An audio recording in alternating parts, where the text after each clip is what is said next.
இப்போ பிஸ்னஸை வந்து பிஸ்னஸாக பார்த்து ஸ்ட்ராட்டஜியை பார்க்குறத தாண்டி இப்போ நீங்கள் சொன்ன மாதிரி ஃபேக்டர்ஸ்லாம் இருக்குது, வியாழக்கிழமை, புரட்டாசி, இதெல்லாம். ஸோ இது எல்லாத்தையுமே சேர்த்து கொண்டு போகிறது தான் பிஸ்னஸ். நீங்கள் வந்து நான் பிஸ்னஸ் மட்டும் தான் பார்ப்பேன், நான் டேபிள் சேர் மட்டும் தான் பார்ப்பேன், இவ்வளோ இது பார்த்துறேன். இந்த இதுக்குள்ளே அக்குமுலேட் ஆகிறதுக்கு ஒரு டைம் ஒன்று எடுத்துருக்கும்ல. எப்படியும் இதெல்லாம் புரிஞ்சுக்கிட்டு நீங்கள் எந்த இண்டஸ்ட்ரி பேக்ட்ராப்பும் இல்லைங்கப்போ அந்த அக்குமுலேட் டைம் எப்படி எடுத்துக்கிட்டீங்க? முதல் முக்கிய விஷயமே என்னென்னா, தொழில் எல்லாருமே எப்படி நினச்சிக்கிறாங்கன்னா, ஒரு கிராஃப் வந்து இப்படி கிளிக் ஆகி இப்படியே ஏறிக்கிட்டே இருக்கும், இதுதான் கிராஃப்னு நினைக்கிறாங்க. அது கிராஃப் தப்பு. தொழில் வந்து எப்போதுமே ஹார்ட் பீட் மாதிரி தான், ஏறி ஏறி இறங்கிக்கிட்டே இருந்தால் தான் அது நிலையாக போய்கிட்டு இருக்கும். அப்போ இப்படியே ஏறுச்சுனாலும் அதுலேயும் ஆபத்து இருக்குது அப்படின்னு அர்த்தம். நேர்மையான தொழில் இப்படி ஏறாது. அப்போ இருக்கக்கூடிய பிரச்சனைகளையும் நம்ம ஃபேஸ் பண்ணி தான் ஆகணும். முதல் நாங்கள் தொழில் ஆரம்பிக்கும் போது எங்களோட 5 கிலோ பிரியாணி போட்டுட்டு வந்து நாங்கள் நிற்கிறோம் அப்படின்னா வந்து எனக்கு ஓடினது வந்து 900 ரூபாய்க்கு தான் ஓடுச்சு.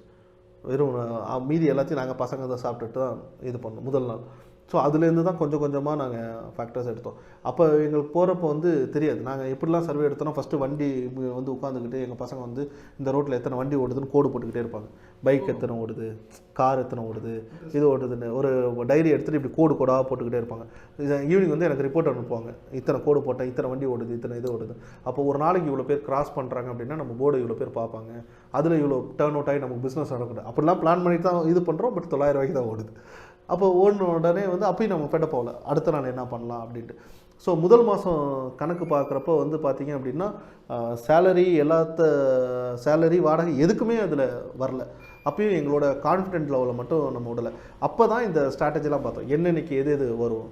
அப்போ இன்ஃபர்மேஷன் இஸ் வெல்த்ன்னு செந்தில் சொல்கிற மாதிரி வந்து இதில் எங்கெங்கெல்லாம் சாப்பிடுவாங்க, என்றைக்கு சாப்பிட மாட்டாங்க. நாங்கள் வந்து இந்த நாட்களை கணிக்கிறது வந்து கொஞ்சம் கொஞ்சமாக கற்றுக்கிட்டோம். நிறைய நாள் போட்டு வச்சுருப்போம், அது சரியாக போயிருக்காது. அப்போ ஏன் இன்றைக்கி போகல அப்படின்னா, இன்றைக்கி வந்து தேர்ஸ்டேயாக இருக்கும்.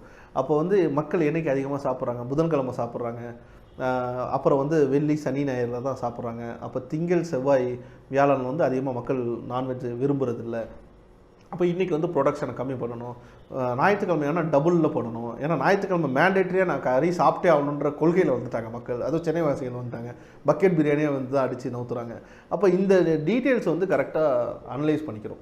பிஸ்னஸுடைய ரேஞ்சு, அதோடைய பிளாட்ஃபார்ம் மாற மாற அதுக்கான விஷயங்கள் மாறிட்டு இருக்கு. இப்போ பார்த்தீங்கன்னா ஸ்விக்கி அண்ட் ஜொமேட்டோவில் வந்து அதிகமாக வருது. இப்போ என்னென்னா, நீங்கள் கடையில் கொடுக்க ஆஃபரோட அவங்க அதிகமாக ஆஃபர் கொடுக்குறோம் அப்படின்னு அவங்க ரன் பண்ணுறாங்க. ஸோ இப்போது ஓவர் த இயர்ஸில் ஸ்விக்கி அண்ட் ஜொமேட்டோ வந்து இந்த மாதிரியான கடைகளை ரீப்ளேஸ் பண்ண முடியாது, இங்கே வந்து சாப்பிட்றவங்கள ரீப்ளேஸ் பண்ணுறதுக்கான வாய்ப்புகள் இருக்குது அப்படின்னும் இருக்குது. ஸோ இந்த ஸ்விக்கி அண்ட் ஜொமேட்டோடைய என்ட்ரி வந்து எப்படி பார்க்குறீங்க, இந்த மாதிரி ஆன்லைன் இது பண்ணுறது? இங்கே நம்ம நிறைய விஷயங்கள் நீங்கள் பார்த்தீங்க அப்படின்னா ஆச்சரியப்படுற ஒரு விஷயமா இருக்கும். அது வந்து நிறைய பேருக்கு புரியவும் புரியாது. என்ன அப்படின்னா, ஊபர் ஈட்ஸ்னு ஒரு நிறுவனம் உள்ளே வந்தாங்க. 6 மாதம் தான் அவங்களுடைய பயண காலமே இருந்துச்சு. ஒரு மாதமும், அதாவது உங்களுக்கு ரொம்ப எளிதாக சொல்லணும் அப்படின்னா வந்து, தொப்பியாப்பாவில் வந்து ஒரு பிரியாணி வந்து 700 ரூபா அப்படின்னா, இல்லை எக்ஸாம்பிளுக்கு ஒரு 1000 ரூபா வச்சுக்கோங்க, ஒரு பக்கெட் பிரியாணி வாங்குறாங்க, 1000 ரூபா பக்கெட் பிரியாணி வாங்குறாங்கன்னா அவங்களுக்கு கமிஷன் வந்து அதில் 30%, 300 ரூபா அவங்களுக்கு கிடைக்கும். நீங்கள் ஊபர் ஈட்ஸில் வாங்குனீங்க அப்படின்னா, அவங்க எங்ககிட்ட வாங்குறது வந்து 700 ரூபாய்க்கு வாங்குறாங்க. ஆனால் அதை வாங்கி கஸ்டமர்கிட்ட வாங்கி உங்ககிட்ட டெலிவரி வந்து 500 ரூபாய்க்கு பண்ணுவாங்க. நம்ம நினைப்போம் நம்ம புத்திசாலியா, இல்லை கஸ்டமர் நினைப்போம் இவன் நான் தொப்பியாப்பாவில் போய் வாங்கினாலே எனக்கு 700 ரூபா, ஊபர் ஈட்ஸில் நான் ஆர்டர் போட்டு வாங்கினா 500 ரூபாய்க்கு கிடச்சது. நாம் யோசிப்போம் 700 ரூபாய்க்கு தான் நம்மளே தரோம், இவன் எப்படி 500 ரூபாய்க்கு கொடுக்குறான் அப்படின்ற மாதிரியான யோசிப்போம். பட் அவங்க வந்து 1000 ரூபான்னு போட்டு 50% டிஸ்கவுண்ட் போட்டு 500 ரூபாய்க்கு கொடுப்பாங்க. இது எப்படி சாத்தியமா அப்படின்னா, அவங்களுடைய பேட்டர்ன் இன்றைக்கி வந்து டெலிவரி மார்க்கெட்டோட பேட்டர்னே வேறு. ஊபர் ஈட்ஸ் வந்தப்போ வந்து 200 கோடி ரூபா ஒரு மாதமும் இன்வெஸ்ட் பண்ணாங்க. 200 கோடி ரூபான்றது மணி பேர்னிங் அப்படின்பாங்க. மணி பேர்னிங்கில் 1200 கோடி ரூபா 6 மாதத்தில் பேர்ன் பண்ணாங்க. 6 மாதத்தில் பேர்ன் பண்ணி அவங்களோட இந்தியாவோட கஸ்டமர் பேஸ், அந்த ஆப்பை டவுன்லோட் பண்ண வச்சாங்களே, 1 கோடி பேருக்கு மேலே டவுன்லோட் பண்ண வச்சாங்க. அது அப்படியே ஜொமேட்டோவில் 2400 கோடி ரூபாய்க்கு ட்ரான்ஸ்ஃபர் பண்ணிட்டாங்க. இதுதான் அவங்களோட கேம். இப்போ இதில் என்ன ஆகுது, அடுத்தது வந்து ஸ்விக்கியோட மார்க்கெட்டு, ஜொமேட்டோ வந்து ஸ்ட்ராங் ஆகுறாங்க. சென்னை மார்க்கெட் ரெஸ்டாரண்ட் ஃபீல்டு உள்ளவங்களுக்கு தெரியும். அதுக்கு முன்னாடி ஸ்விக்கி ஸ்ட்ராங்காக இருந்துச்சு, இப்போ ஜொமேட்டோ ஸ்ட்ராங் ஆகுது. ஸ்விக்கி என்ன பண்ணிட்டாங்க அப்படின்னா வந்து முழுக்க எல்லா இடத்துலையும் சென்ட்ரலைஸ்டு கிச்சனை அவங்க ஃபார்ம் பண்ண ஆரம்பித்தாங்க.